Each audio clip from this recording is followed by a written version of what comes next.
Olá, minha amiga, olá, meu amigo, bom dia, boa tarde, boa noite, boa madrugada.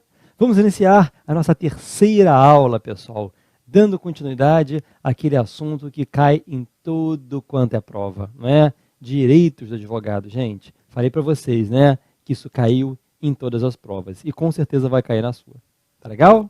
Bom, pessoal, a gente estudou o artigo 6º, a gente estudou o artigo 7º e a gente está agora no parágrafo 2º.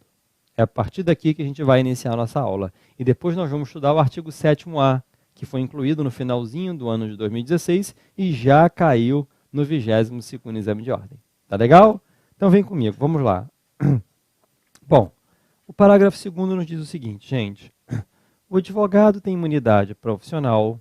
O que é imunidade profissional? É a imunidade ligada à profissão, à atividade, à função do advogado. Então, ela pode ser a imunidade civil, penal e disciplinar. Tá? Então, essa é a imunidade profissional do advogado, certo? Ele não vai ser processado nem em âmbito civil, nem em âmbito penal e nem em âmbito disciplinar. Quando, gente? Olha aqui, ó.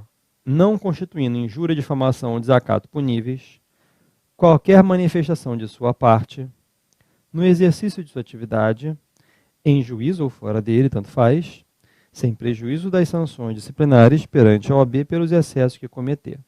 Então preste atenção, minha gente. A imunidade penal,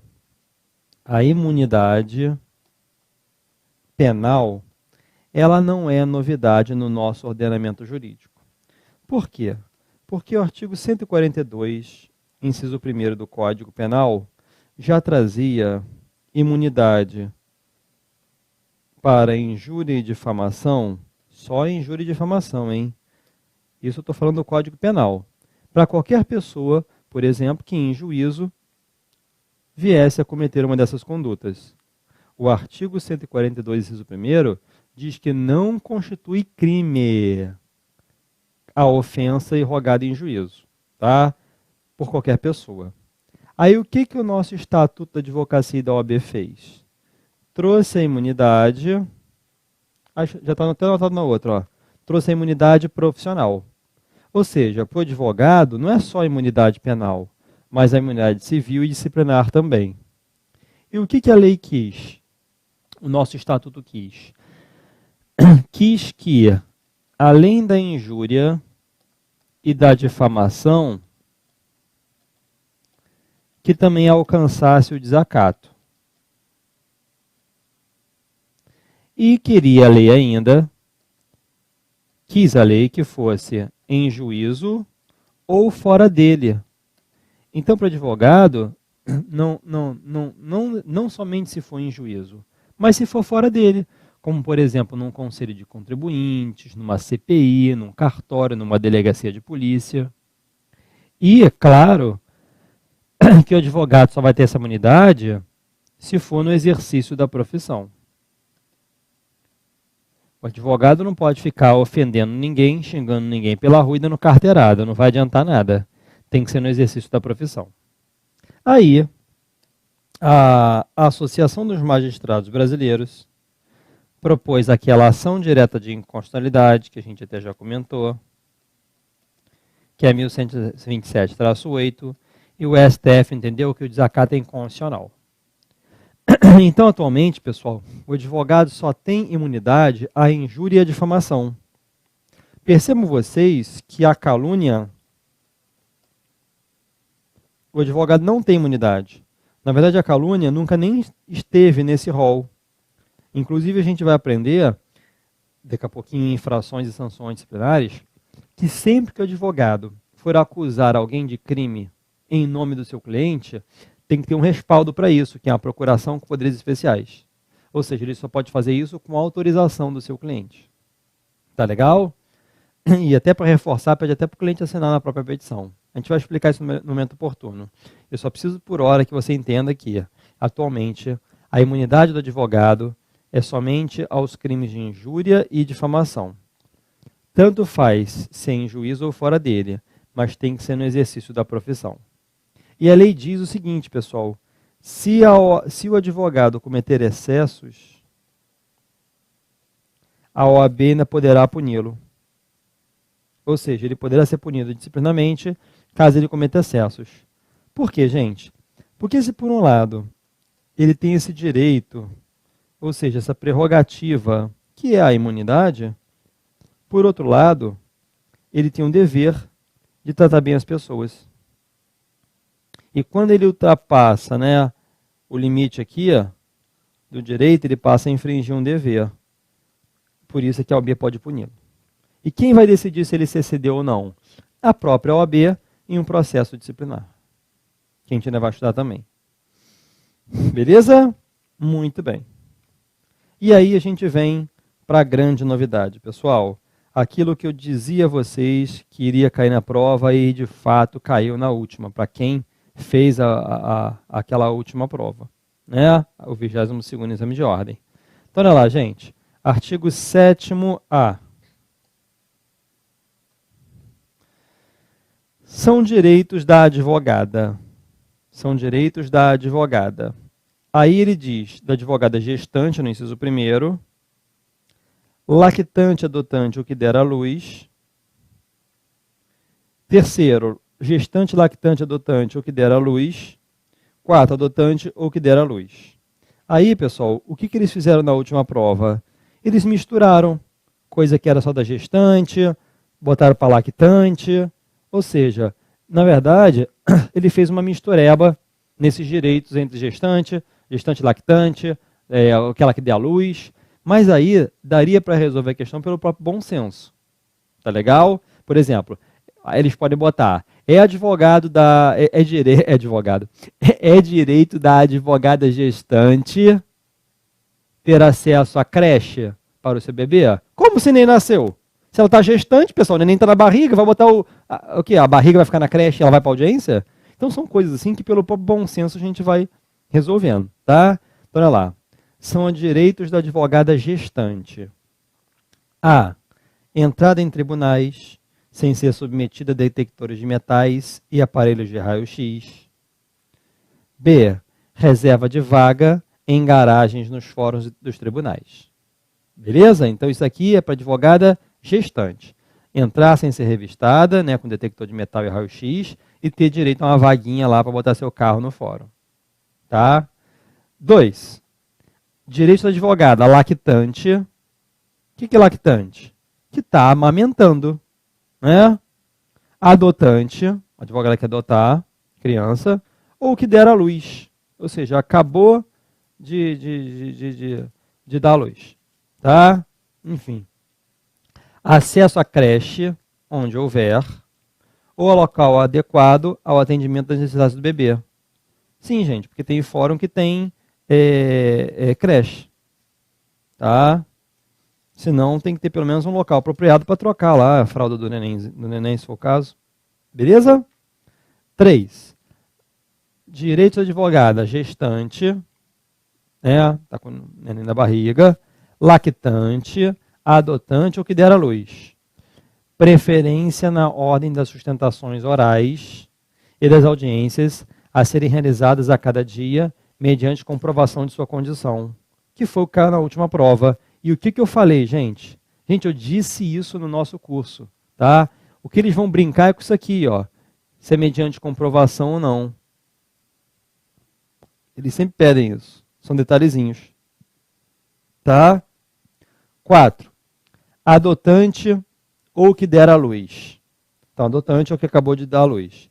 Suspensão de prazos processuais, quando for a única patrona da causa, desde que haja notificação por escrito ao cliente. Então, olha só, gente, se tiver mais de outro advogado, mais um advogado ou mais uma advogada, não tem esse direito. Para ter esse direito, ela tem que ser a única patrona da causa, para ter suspensão dos prazos processuais. E mesmo assim, sendo a única patrona, ainda tem que ter aviso ao cliente, por escrito, tá? Que o processo vai ficar suspenso. Parágrafo 1º. Os direitos previstos à advogada gestante ou lactante aplicam-se enquanto perdurar, respectivamente, o estado gravídico ou período de amamentação. Claro, gente. O direito da advogada gestante é só enquanto ela estiver gestante. E da lactante é só enquanto ela estiver lactante, ou seja, amamentando. Tá? Isso chega a ser óbvio, né? Parágrafo 2º. Os direitos assegurados no inciso 2 e 3, o que é o 2 e 3? Vamos lembrar lá. 2, né, é acesso à creche, para advogado lactante, adotante ou que dê à luz. E terceiro, preferência de sustentação oral, né, de preferência na ordem da sustentação oral, ou seja, preferência para poder julgar antes seus recursos, fazer antes suas audiências, para gestante, lactante, adotante ou que dê à luz. Serão concedidos pelo prazo previsto no artigo 392 da CLT, que é de 120 dias. Tá certo? Então, esses direitos de ter acesso à creche e também, de preferência, é por 120 dias. Tá bom? Ó, 2 e 3. E o direito, parágrafo 3º. O direito assegurado no inciso 4º deste artigo, a advogada adotante ou que der à luz será concedida pelo prazo previsto no parágrafo 6º do artigo 313 do novo CPC, que é de 30 dias. Tá? Qual que é o inciso 4º? Suspensão dos prazos processuais. Tá legal? 30 dias. Beleza? Muito bem. Então encerramos agora direitos do advogado com essa novidade, artigo 7º-A. Beleza? Fique atento, porque às vezes eles pedem 2 provas seguidas também o mesmo assunto. Tá bom? Bom, item 6 do nosso cronograma, venham comigo, atos privativos da advocacia. Então, olha lá, gente. O artigo 1º do Estatuto, ele tem 2 incisos. Deixa eu explicar isso para vocês aqui no quadro que fica melhor. Vem para cá.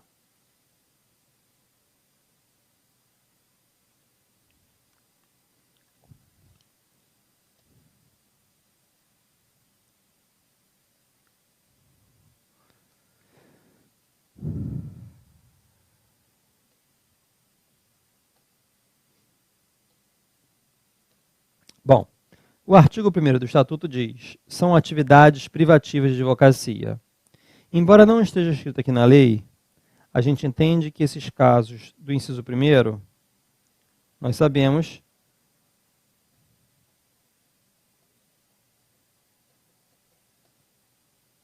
que são os atos judiciais. Tá? Ou seja, são aqueles atos praticados por advogado, mas em juízo. No inciso 2º, são atos que também podem somente ser praticados por advogados, mas são atos fora do juízo. São atos extrajudiciais. Atos extrajudiciais. Tá bom? Muito bem, gente. Então, o inciso 1º diz: são atividades privativas de advocacia. Primeiro, a postulação a qualquer órgão do Poder Judiciário e aos juizados especiais.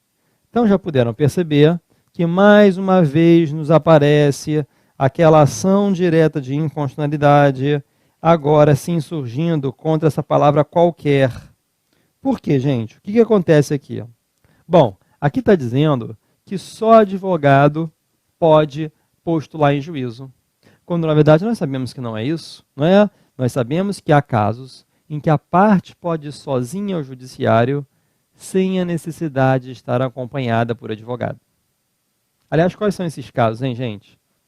Impetração de habeas corpus, juizado especial cível no valor de até 20 salários mínimos, e no juizado especial criminal, hein, gente? Pois é, cuidado com isso, porque olha só, de acordo com a Lei 9.099 de 95, somente nos juizados especiais cíveis no valor de até 20 salários mínimos. Só que quando o STF julgou esta ação direta de inconstitucionalidade, acabou entendendo que nos juizados especiais criminais apenas a audiência preliminar. Ou seja, naquela audiência que não tem nem processo ainda, né? Porque olha só, vamos recordar como é que acontece lá nas infrações de menor potencial ofensivo, gente. É feito um termo circunstanciado de ocorrência, que é um mini inquérito, e isso é remetido ao juizado especial criminal, né? Na verdade, o juiz nem sabe de nada ainda, vai para o Ministério Público, que pode pedir o arquivamento ou designar, né, uma audiência preliminar. Nessa audiência preliminar, gente, pode ser feita uma conciliação entre as partes, pode ser feita uma composição civil, né, ou pode ser oferecida pelo Ministério Público uma proposta de transação penal. Vejam que nessa audiência preliminar não precisa de advogado. Então, no juizado especial criminal é só nessa fase preliminar. Porque se não restar isso daqui, gente, o Ministério Público vai oferecer denúncia, e aí o juiz vai receber a denúncia e vai começar uma ação penal. Aí tem que ter advogado. Tá legal? Então, quais ser, porque, voltando aqui ao comentário inciso primeiro, né? Em regra, só o advogado tem jus postulante. Só o advogado tem essa capacidade postulatória de estar em juízo representando alguém. Só que tem vezes que a parte pode ir sozinha e a parte terá o ius postulante de se representar, sem advogado, tá? Então a parte mesmo pode ir sozinha. Ó, já comentamos aqui, ó. Juizado especial civil no valor de até 20 salários mínimos. No GCRIM, só nesse caso a audiência preliminar. Impetração de habeas corpus. Justiça do trabalho. Não é isso? Nos dissídios individuais, artigo 791 da CLT diz: reclamante e reclamado podem estar sozinhos em juízo, sem necessidade de estarem acompanhados por advogado. Tá legal? Alguns autores falam no caso da revisão criminal, mas aí é só o pedido de revisão criminal, tá? Assim como a impetração de habeas corpus, gente, é só a impetração, tá? A sustentação oral não pode fazer, não. O recurso também não. Agora, a impetração pode ser em qualquer instância, tá? Porque olha só, quando um advogado impetra habeas corpus em primeira instância, ele pode se utilizar, caso perca, do recurso em sentido estrito, ou interpor um novo habeas corpus na instância superior. A parte que fizer isso sozinha sem advogado não pode recorrer no sentido estrito, não pode apresentar recurso em sentido estrito, mas pode impetrar um novo habeas corpus no tribunal. No TJ, no STJ, no TRF, no STF, tanto faz. Impetrar habeas corpus pode ser em qualquer instância. Beleza? Muito bem.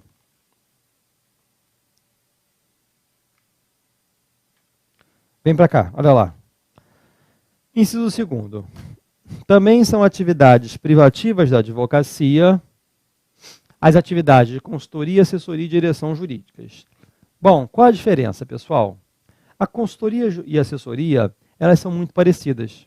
A diferença é que a consultoria, ela é uma atividade do advogado esporádica, eventual para aquele cliente, ou às vezes até única. O cliente vai ao seu escritório e quer um parecer jurídico sobre aquela situação.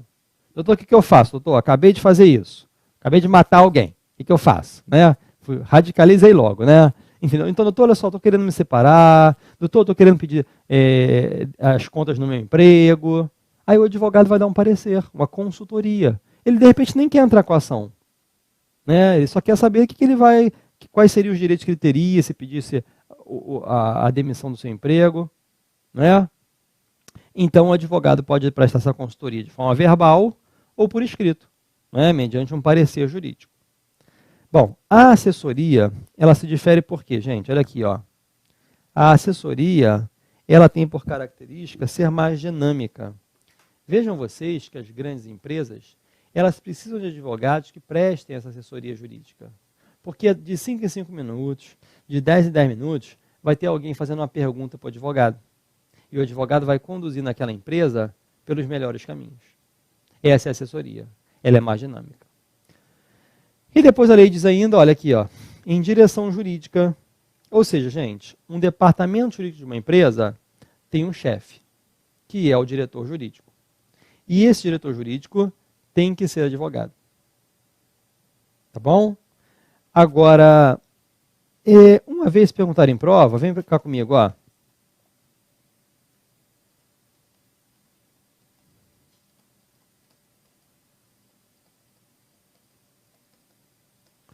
Se o cargo de gerência jurídica também era privativo de advogado.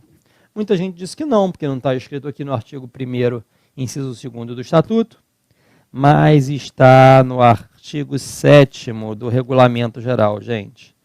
Olha só, tem empresas que chamam aquele cargo de diretor jurídico, outros de gerente jurídico. Principalmente em banco, né, instituição financeira, eles gostam mais de usar gerente jurídico.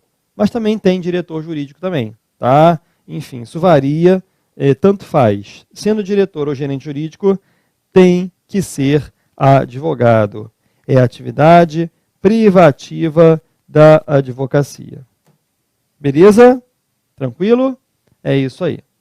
Agora, olha só, pessoal. Vou passar para vocês agora uma outra informação, que não está no artigo 1º, inciso 2º, nem no inciso 1º, nem no inciso 2º, mas também é privativo de advogado. Vem cá comigo.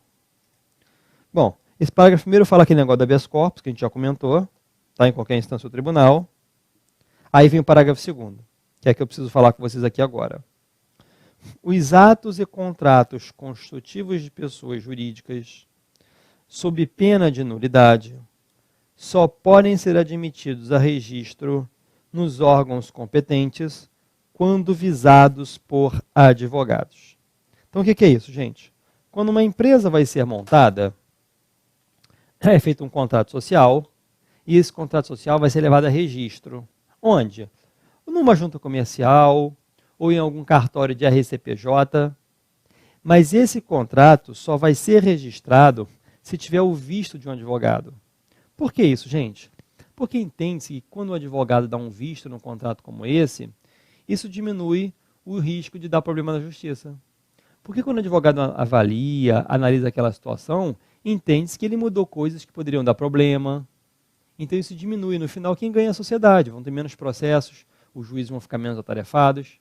Não é? Então, por isso, faz essa análise prévia do advogado, dando o seu visto. E esse visto, pessoal, não é para reservar mercado para advogado, não, tá? Reserva de mercado, não. Esse visto simboliza que o advogado analisou, mudou coisas que poderiam dar problema, tá? Ou seja, aquele visto simboliza realmente que ele analisou. Tá legal? Muito bem. Só que aí, ó, olha só.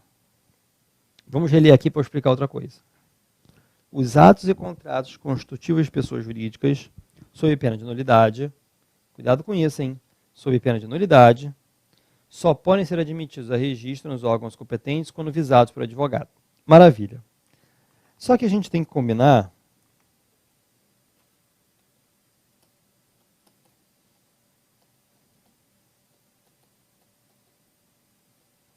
esse artigo 1º, parágrafo 2º do Estatuto,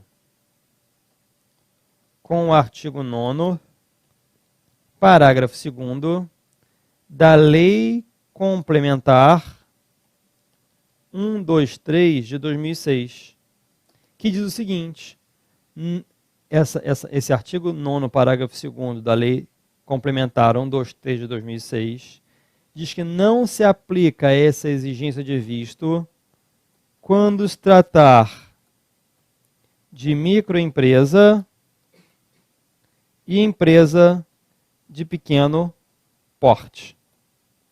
Não precisa. Por quê, gente? Porque normalmente são formulários já padronizados, uma coisa mais tranquila, então não se exige esse visto. Tá legal? Muito bem. E ainda devemos combinar com a informação que está no artigo 2º do Regulamento Geral, e isso já andou caindo 2 vezes em prova. Na verdade, pediram isso em 2 provas seguidas. Em 2 provas seguidas. Olha aqui. Deixa eu achar uma coisa aqui para vocês. Vou pegar a letra do artigo 2º e vou comentar aqui com vocês. Olha só, gente. O artigo 2º do Regulamento Geral diz o seguinte. Eu estou com ele aberto aqui, vou ler para vocês. Olha, vem comigo. Artigo 2º do Regulamento Geral. O visto do advogado em atos constitutivos de pessoas jurídicas, indispensável ao registro e arquivamento nos órgãos competentes, deve resultar da efetiva constatação pelo profissional que os examinar de que os respectivos instrumentos preenchem as exigências legais pertinentes. Maravilha, isso já tinha comentado. Agora, artigo 2º, parágrafo único do Regulamento Geral. Estão impedidos, ou seja, estão impossibilitados de exercer o ato de advocacia referido neste artigo, ou seja, estão impedidos de dar o visto, os advogados que prestem serviços a órgãos ou entidades da administração pública direta ou indireta, da unidade federativa a que se vincule a junta comercial ou a quaisquer repartições administrativas competentes para o mencionado registro. Então, isso já caiu na prova de duas maneiras. O advogado presta serviço para uma junta comercial. Ele pode dar o visto em algum contrato que vai ser levado a registro lá? Não pode. Ou então já caiu assim. O advogado, ele é advogado de uma autarquia estadual. Ele é advogado de uma autarquia do estado do Rio de Janeiro. Procurador autárquico. Fez concurso para advogado de uma autarquia estadual. Do Rio de Janeiro, por exemplo. Será que o advogado vai poder assinar contratos que venham a ser levados a registro na Junta Comercial do Rio de Janeiro? Não, ele fica impedido. Tá legal? Isso já caiu em duas provas. E foram duas provas seguidas, pediram a mesma coisa. Tá bom? Beleza? Vamos adiante. Parágrafo 3º, caiu na penúltima prova. É vedada, ou seja, é proibida a divulgação de advocacia em conjunto com outra atividade. Então, olha só, eu até posso ser advogado e contador, posso ser advogado e médico, posso ser advogado e corretor de imóveis, mas desde que sejam locais diferentes. Tá? Na prática, a gente vê muito isso de forma errada. Inclusive placas de escritório, com certeza vocês já devem ter visto. Advocacia e contabilidade, não pode. Eu até posso ser advogado e contador, mas eu tenho que ter um escritório de advocacia e um escritório de contabilidade. Aliás, olha só, isso aqui caiu na última prova, hein? Vamos supor, eu tenho um escritório de advocacia, eu tenho uma sociedade de advogados, tá? Eu até posso contratar um contador, ou então a sociedade de advogados, a pessoa jurídica pode contratar contador, pode contratar secretária, mas desde que esse contador preste serviço para a gente. Ele não pode oferecer serviço ao público, porque no mesmo escritório que faz advocacia, não pode ter alguém ali que ofereça serviços diferentes ao público. Aí o que caiu na última prova, gente? Olha só. Uma sociedade de advogados, pessoa jurídica, pode praticar atos que não sejam privativos de advogado? Sim. Contratar uma empresa de obra, contratar uma empresa para botar carpete no escritório, pode comprar ar-condicionado, pode comprar um carro. A pessoa jurídica pode praticar esses atos. Claro, representada por seus advogados, né? Óbvio, né? Pelos seus sócios. Pode ter um sócio gerente que vai ficar responsável por isso, né? E os atos privativos de advocacia, esses só podem ser feitos por advogado. Beleza? Tranquilo? É isso aí. Foi o que caiu na última prova.